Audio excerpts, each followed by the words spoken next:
There's this great, and I think about this in the context of how politics corrupts our responsibilities to go out there and get what we want. And there was this great interview with Bob Dylan and Jan Wenner, I think is how you say his name, but he's the founder of Rolling Stone magazine, old hippie lefty guy, and he was worried about the George W. Bush administration. They're talking, I think, primarily about war, and by the way, you can't find this interview unless you have a paper copy, because Bob Dylan didn't give him the answer he wanted, because he ultimately said, politics is not going to solve this problem. You have to do it for your own damn self.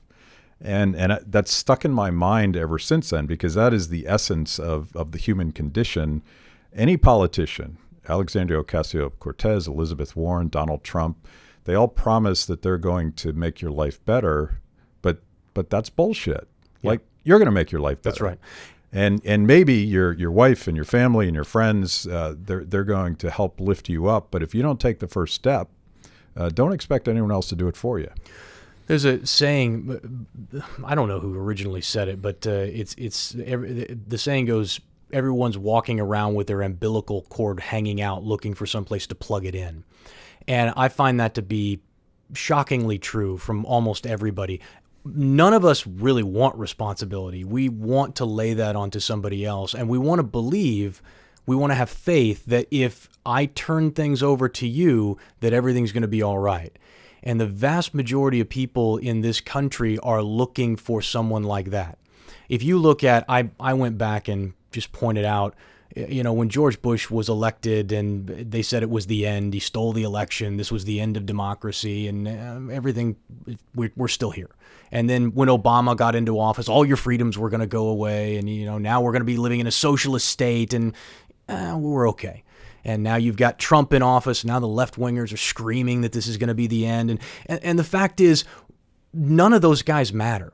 They just don't. I was eating for a while. I was a hired gun. I did security work in Iraq and Afghanistan, and one day I was coming down. There was a building that we all lived in on the streets in Erbil, which is in northern Iraq, and I come down. I lived in the house that had the kitchen in it, and in the kitchen they had a guy who would come and he would basically cook you pretty much whatever you wanted: eggs, bacon, that kind of stuff. And I didn't like breakfast, but I usually got a cup of coffee, and I went into the big kitchen area where all of us would sit. And there was a guy sitting across the table from me that worked on a different team. So we had teams of about 20 people, and he was on a different team. So I didn't know him very well. But I was talking with another guy that I did work with, and we were watching Fox News was on the TV, and I don't remember what they were talking about, but I remember he and I, a guy I was friends with, were having a conversation about just how terrible it was. And I looked over at this guy and I said, so he'd been really quiet. I said, "Hey, what do you think?" And he said, "What, that?" I said, "Yeah." He said, "Oh, I don't care." And I said, what do you mean you don't care? Like, you don't care about our nation? You don't care about, I was confused. My right-wing brain just couldn't function in that type of thinking. And I will never forget it. He's eating cereal. He's shoveling it into his mouth just about as fast as he can, and he drops the spoon. It lands in the milk. The milk splashes out of the bowl, and he looks at me, and he goes, "Do you really want to know?" And I said, "Yeah, I really want to know."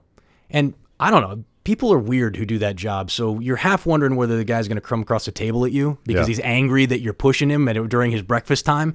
But you're not going to back down. So yeah, I want to know. He goes, "I don't care about what any of those guys do because I'm a winner." And he said, "You know what winners do?" I said, "No, what do winners do?" He said, "They win." He said, "It doesn't matter what they do. I will find a way to win because I'm a winner and that's what I do." That's all he said. He picks the spoon back up, continues to eat. I said nothing. Yeah. It was that is the mindset that I have and that I want everybody to have.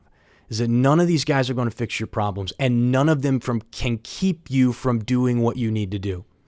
The poorer you are, the more difficult it is for you to get away from people like that. You can look at Venezuela. Okay, the only people left there are the people who didn't have the money to leave. Everybody else is gone. Take a look at what we've done in Damascus. The only people still in Damascus are people who don't have any money. They literally didn't have the means to leave. Nobody can keep you down if you have the means to resist. And that doesn't mean just the political means. It means the financial means as well.